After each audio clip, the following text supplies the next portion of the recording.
తెలంగాణ రాష్ట్రంలో నవంబర్ 11వ తారీఖున జరగనున్నటువంటి Jubilee hills ఉప ఎన్నికల సందర్భంగా రాష్ట్రంలో ఉన్నటువంటి కొన్ని రాజకీయ పార్టీలు ఆడుతున్నటువంటి రాజకీయ క్రీడని సమాజం ముందు ఉంచాలనేటువంటి లక్ష్యంతో ఈ ప్రెస్ మీట్ నిర్వహిస్తూ ఉన్నాం. దేశంలో ఏ రాష్ట్రంలో ఎన్నికలు వచ్చినా ఎంఐఎం అనే పార్టీ పోయి ఆ రాష్ట్రంలో ఎన్నికలలో పోటీ చేస్తుంది.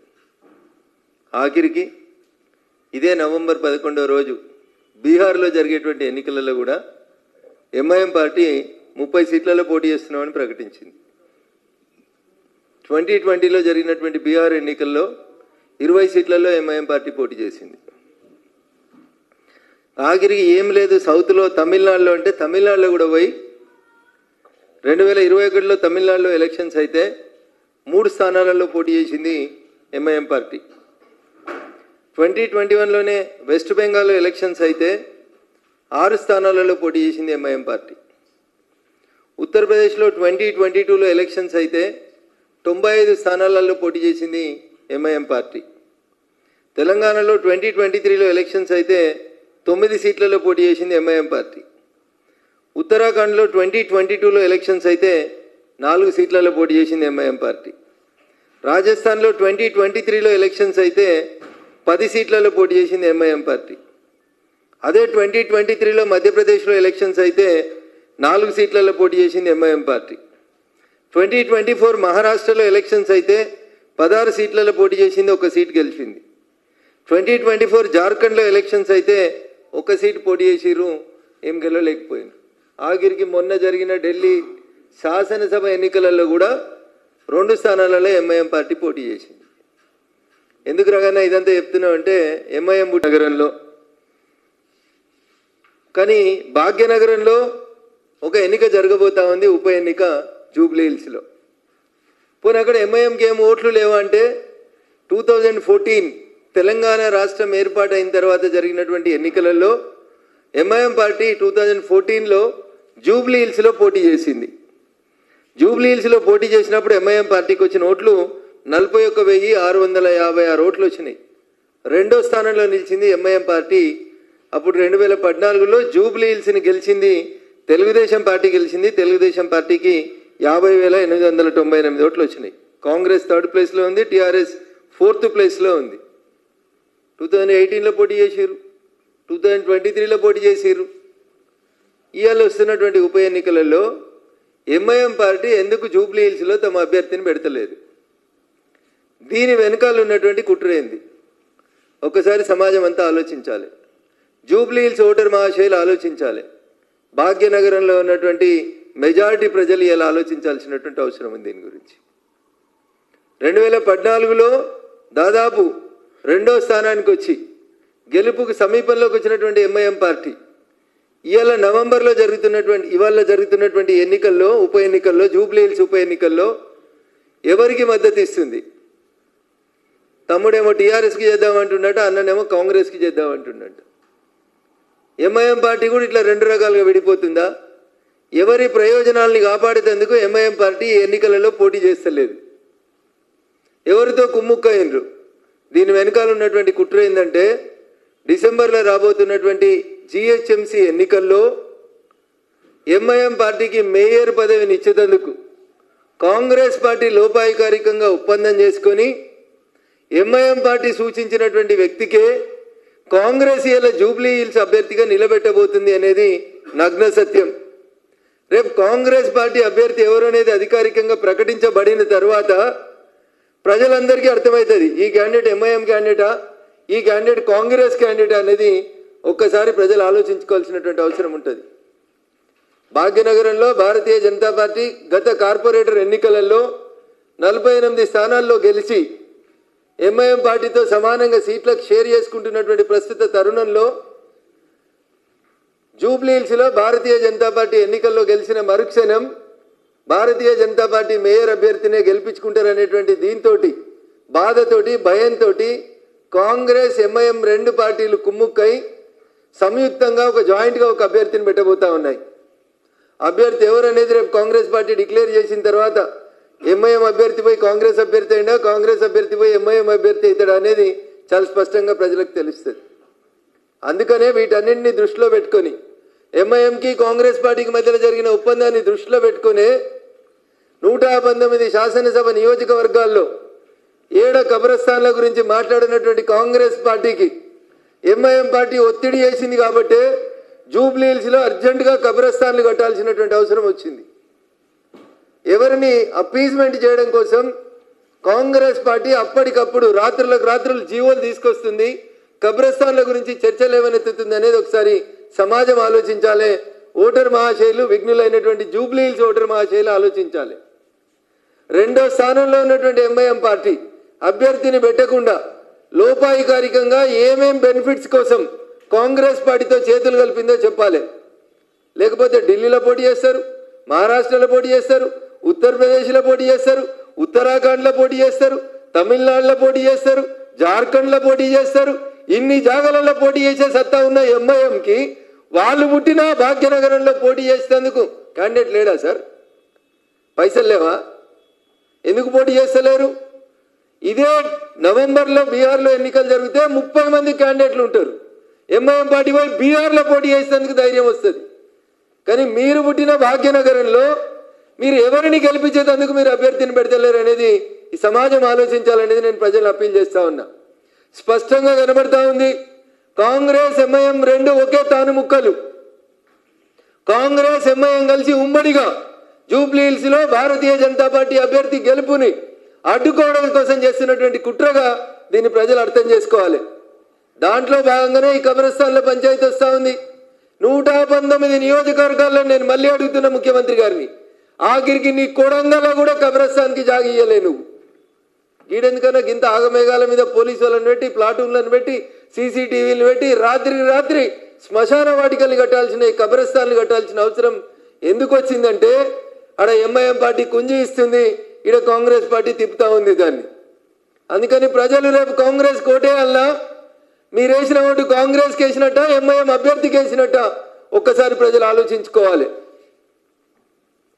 పోనీ ఇంతకుముందు ఎన్నడూ జూబ్లీ హిల్స్లో ఎంఐఎం పోటీ చేయలేదంటే ఆఖరికి 2023లో కూడా మొన్న జరిగిన రాష్ట్ర శాసనసభ ఎన్నికలలో కూడా ఎంఐఎం పార్టీ జూబ్లీ హిల్స్ నుంచి పోటీ చేసింది.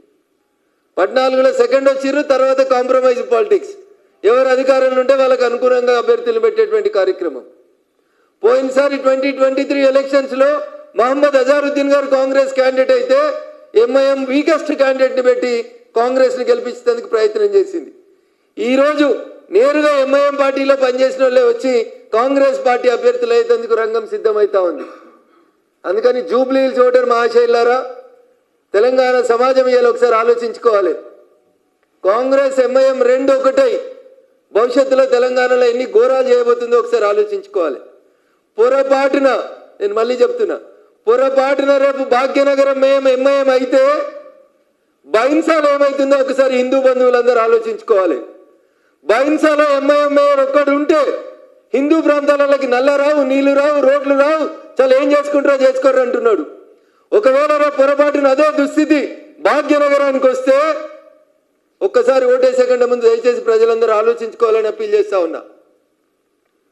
ఏదో ఓట్లు వచ్చినాయి కాబట్టి బీజేపీలు పోయి సమాజాన్ని విడగొడతారు, మతాల పేరు మీద విభజన చేస్తారు.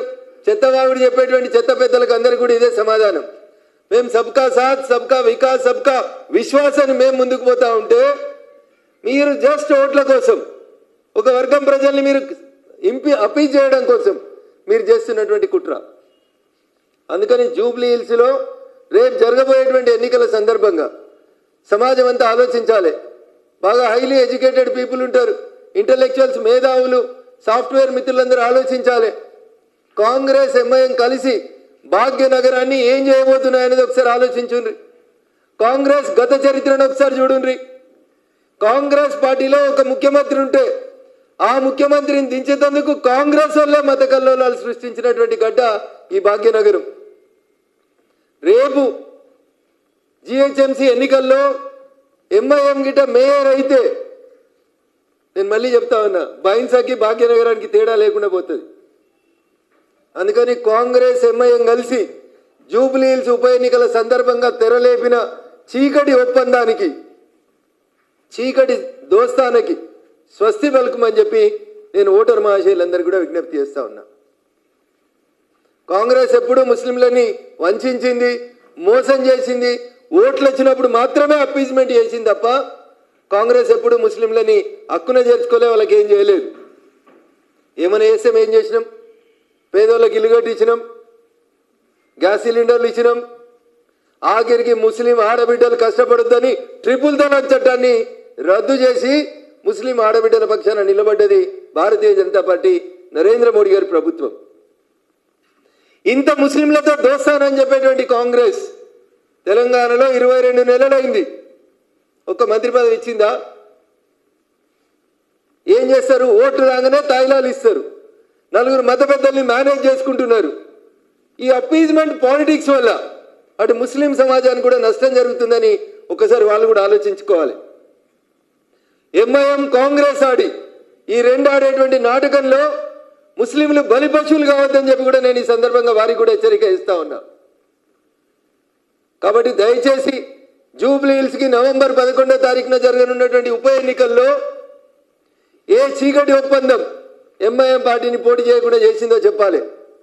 దేశంలో 7 ఎన్నికలైనా పోటీ చేసే సత్తా ఉన్న ఎంఐఎం భాగ్యనగరంలో ఎందుకు పోటీ చేస్తలేదు? ఎవరిని గెలిపించేందుకు ప్రయత్నం చేస్తూ ఉన్నారు? టీఆర్ఎస్తో ఒప్పందం చేసుకున్నారా? కాంగ్రెస్తో ఒప్పందం చేసుకున్నారా? ఎవరితో మీ ఒప్పందాలు? మీ లాలూచి ఎవరితోటో ఒకసారి ఎంఐఎం ఓపెన్గా చెప్పాలి. లేకపోతే సమాజం వాళ్ళ గురించి ఒకసారి దయచేసి ఆలోచించమని చెప్పి ఈ సందర్భంగా నేను సవినయంగా అప్పీల్ చేస్తా ఉన్నా. జాగరూకులైనటువంటి జూబ్లీ హిల్స్ ఓటర్లు ఒకసారి ఆలోచించండి. 10 ఏళ్ళు అధికారంలో ఉన్నోళ్ళు జూబ్లీ హిల్స్ స్లమ్స్ని ఏం మార్చిండ్రు, జూబ్లీ హిల్స్ రూపురేఖలు ఏం మారినాయి, ఒకసారి దయచేసి ఆలోచించండి. 10 ఏళ్ళ టీఆర్ఎస్ చూసిండ్రు, 22 నెలల కాంగ్రెస్ పాలన చూసిరు. దయచేసి ఈ దేశంతో పాటు 20 రాష్ట్రాల్లో ఎన్డీఏ ప్రభుత్వాలను చూస్తూ ఉన్నారు. అందుకని జూబ్లీ హిల్స్ ఉప ఎన్నిక అధికారంలో ఉన్న కాంగ్రెస్ గుణపాఠం చెప్పాలంటే, 10 ఏళ్ళు అధికారంలో ఉండి జూబ్లీ హిల్స్ రూపురేఖల్ని మార్చలేనటువంటి బీఆర్ఎస్ పార్టీ గుణపాఠం చెప్పాలంటే దయించి భారతీయ జనతా పార్టీ అభ్యర్థిని ఆశీర్వదించమని నేను మీ ద్వారా జూబ్లీ హిల్స్ ఓటర్ మహాశయులకి, 1-2 నెలల తర్వాత రాబోతున్నటువంటి భాగ్యనగరం ఓటర్ మహాశయుల ముందున్నటువంటి ప్రమాదాన్ని ఇప్పుడే వాళ్ళ ముందు ఉంచి అలర్ట్ చేయాలనేటువంటి ఉద్దేశంతో మీ ద్వారా భాగ్యనగరంలో ఉంటున్నటువంటి దాదాపు 1,40,00,000 మంది ఓటర్ మహాశయులకి సవినయంగా అప్పీల్ చేస్తా ఉన్నాం. Thank you.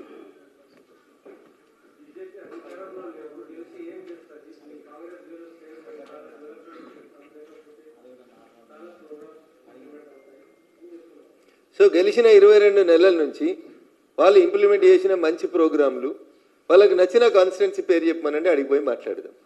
ఇది రూలింగ్ గవర్నమెంట్. 22 నెలలైంది. జూబ్లీ హిల్స్ ఎమ్మెల్యే గారు చనిపోయి దాదాపు 4.5 నెలలు వస్తుంది. ఈ 4.5 నెలలలో జూబ్లీ హిల్స్లో మీరు పూడ్చిన గుంతలెన్ని, మీరు తీసిన నాలాలెన్ని, మీరు కొత్తగా కట్టిన నాలాలెన్ని, కొత్తగా వచ్చిన డబుల్ బెడ్రూమ్లు ఎన్ని, కొత్తగా ఇచ్చినటువంటి రేషన్ కార్డులు ఎన్ని, కొత్తగా పెంచిన పెన్షన్ ఎంత, ఆడపిల్లలకు స్కూటీలకు పోసిన డీజిల్ పైసలు ఎన్ని, ఒకసారి లెక్క చెప్పుర్రు అంతే. ఇక అంతకంటే ఎక్కువ ఏముంటుందని అధికారంలో ఉన్న మీరు ఏం చేసిర్రు అనే చెప్పుర్రి. మీరిచ్చిన 6 హామీలు, మీరిచ్చిన కోర్తలు మాటలు ఏం చేసిరో ఒకసారి చెప్పుకుందాం.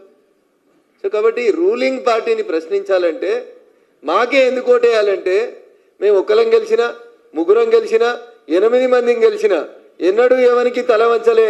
మేము తల వంచేది, జవాబు చెప్పేది, జవాబుదారితనంతో ఉండేది కేవలం మా ఓటేసినటువంటి ప్రజలకి, మా రాష్ట్ర ప్రజలకి తప్ప. టీఆర్ఎస్లో గెలిచిన వాళ్ళు ఏడున్నారన్నా? 39 గెలిచిర్రు. ఏడున్నారు?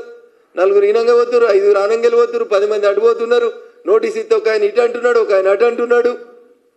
టీఆర్ఎస్ గెలిచిన ఒక సీట్లో బై ఎలక్షన్స్ వస్తే గెలిచింది ఎవరో చూస్తున్నారు మీరు. ఆడన్ని మాయ మాటలు చెప్పి గెలిచిరో ఆలోచించుండ్రి. అందుకని దయచేసి కాంగ్రెస్ పాలన 22 నెలలు చూసిన జూబ్లీ హిల్స్ ప్రజలారా, మీ మోరీలలో నిండిన చెత్త, కొట్టుకొస్తున్నటువంటి స్లమ్స్లోంచి వస్తున్నటువంటి దుర్గంధం ఒక్కసారి ఆలోచించి కాంగ్రెస్ ఏం చేయదు, కాంగ్రెస్ కొట్టేస్తే మీకు వచ్చే పనులు ఏం జరగవు. కాబట్టి ఒకసారి భారతీయ జనతా పార్టీకి అవకాశం ఇస్తే ఖచ్చితంగా పారదర్శకంగా కేంద్రం నుంచి కొన్ని నిధులు తీసుకొచ్చి జూబ్లీ హిల్స్ నియోజకవర్గాన్ని కూడా మా కేంద్ర మంత్రి గౌరవనీయులు కిషన్ రెడ్డి గారి నాయకత్వంలో ముందుకు తీసుకెళ్లేందుకు ప్రయత్నం చేస్తామని చెప్పి ఈ సందర్భంగా తెలియజేస్తా ఉన్నాం.